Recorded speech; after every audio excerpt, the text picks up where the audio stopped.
Sir ఇప్పుడు ఫిబ్రవరి 14 Valentine's అయితే వస్తుంది కదా, మీ ముక్కల్లో అంటే మీకు నచ్చిన మాటల్లో లవ్ అనేటువంటిది కరెక్ట్ కాదండి. ఇందులో రెండు రకాలైనటువంటి సిద్ధాంతాలు ఉన్నాయి. మనుధర్మ శాస్త్రం అని ఒకటి ఉంది. మనుధర్మ శాస్త్రం ప్రకారం అనేటువంటిది ఏంటంటే లవ్ అనేటువంటిది అసలు చేయడానికి కూడా అర్హత ఉండదు. ఎందుకంటే మీకు లవ్ అంటే దేనికి లవ్ చేస్తారు? టైంపాస్ లవ్ చేసుకుంటారా, పెళ్లి చేసుకోవడానికి లవ్ చేసుకుంటారా అనేది కూడా మనం తెలుసుకోవాలి. యాక్చువల్గా పెళ్లి అనేటువంటిది గురించి పూర్తిగా తెలియదండి చాలామందికి. వివాహం జరిగేటువంటి సమయంలో కొన్ని మంత్రాలు ఉంటాయి. ఆ మంత్రాలలో ఏం చేస్తారంటే ఒక అమ్మాయి యొక్క తల్లిదండ్రులు దానం ఇస్తారు. ఆ దానం ఏంటంటే కన్యాదానం అంటారు. ఒక అమ్మాయి యొక్క తల్లిదండ్రులు ఆ అమ్మాయిని దానం ఇస్తారు, కన్యాదానం. ఎందుకు ఇస్తారంటే ఒక జంట వాళ్ళు సంసారం చేయడం ఫలితంగా వాళ్ళకి ఒక అమ్మాయి పుట్టింది. అమ్మాయి పుట్టినప్పుడు ఆమెను ఎంతో పెంచి పెద్ద చేసుకున్నారు. ఇప్పుడు ఆ అమ్మాయి ఎవరు? వాళ్ళ ప్రాపర్టీ. ఆస్తులు ఎలా సంపాదించారు? ఈ అమ్మాయిని వాళ్ళు సంపాదించుకున్నారు. సో వాళ్ళ కూతుర్ని ఈ యొక్క పెళ్లి సందర్భంలో ఏం చేస్తారంటే కన్యాదానం అనేటువంటి చేస్తారు. ఈ కన్యాదానం అనేది ఎవరికి చేస్తారు? వాళ్ళకి అన్ని విధంగా సరిపోయినటువంటి వాళ్ళు, వాళ్ళ యొక్క వంశం అభివృద్ధి చెందేటువంటి విధంగా కూడా కన్యాదానం చేయడం జరుగుతుంది. అప్పుడు కన్యాదానాన్ని వరుడు స్వీకరిస్తాడు. వరుడు ఎలా స్వీకరిస్తాడంటే తన యొక్క తల్లిదండ్రుల అనుమతితో స్వీకరిస్తాడు. ఇది ఒక ప్రొసీజర్. ఆ విధంగా కాకుండా ఒక అమ్మాయి తన ఇష్ట ప్రకారం తన ఎలా లవ్ చేస్తుంది, ఎలా వెళ్ళిపోతుంది, ఈ విధంగా జరిగినటువంటి కొన్ని సంఘటనలు కూడా చూస్తున్నాము. వీటన్నిటికీ కూడా ప్రస్తుతం వచ్చేటువంటి సినిమాల యొక్క ఫలితం ఉంది. తీవ్రమైనటువంటి పాపం చేస్తున్నారు ఈ సినిమాలన్నీ కూడా.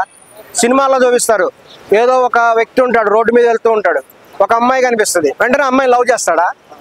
ఆ అమ్మాయి ఎవరు? అసలు వాయు వరుసలు అని ఒకటి ఉంటాయని తెలుసా వాడికి? వాయు వరుసలు అనేవి కొన్ని ఉంటాయి, కొన్ని మోరల్ వాల్యూస్ ఉంటాయి. ఒక అమ్మాయిని రోడ్డు మీద చూడంగానే ఆమె లవ్ చేసేసి ఆమె వెంబడి పడిపోతాడా? దీని సందర్భంలో కూడా అల్లు అరవింద్ గారు చాలా తప్పు చేశారు. ఆయన మీద కూడా అందరికి చాలా కోపం ఉంది సాంప్రదాయవాదులకి.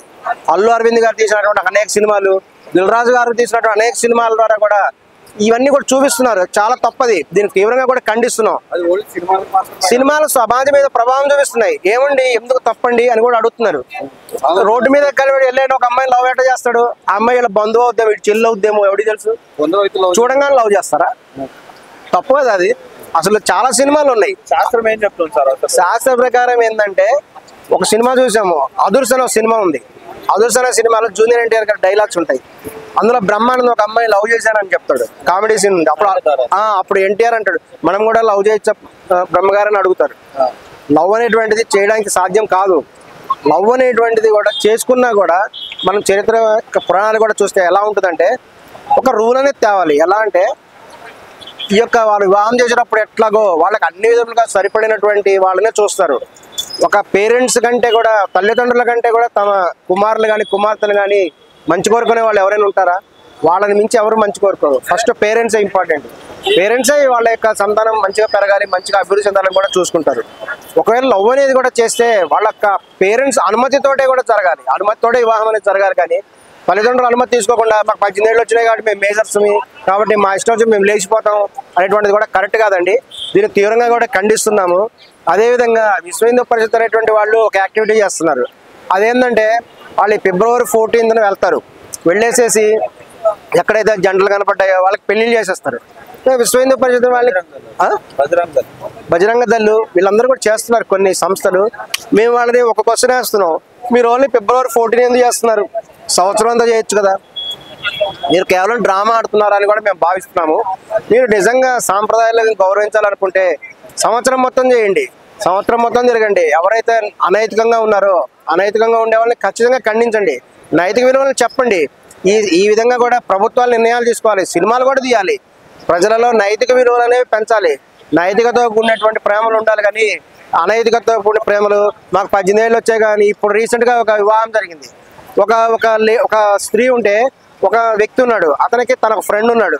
అతను అన్న అని పిలుస్తాడు. రోజు తన ఇంటికి తీసుకొస్తే, ఈ సూర్యాపేట మటర్ గురించి నేను చెప్తున్నాను, అతను వాళ్ళ ఇంట్లో ఉన్న అమ్మాయిని లవ్ చేశారని చెప్తున్నాడు. ఆ అమ్మాయి తన తల్లిదండ్రులను కూడా వదిలేసి లేచిపోవడం ఏంటి? ఇప్పుడు ఆ అమ్మాయి వల్ల ఏమైంది? వాళ్ళ పేరెంట్స్ జైలుకి వెళ్ళారు, వాళ్ళ సొంత అన్న జైలుకి వెళ్ళాడు. ఇంతమందిని బాధించి ఆమె ప్రేమ ద్వారా ఏం సాధించింది? ఇంతమందిని బాధపెట్టి ఆమె ప్రేమించడం అవసరమా? అది తీవ్రంగా ఖండిస్తున్నాము.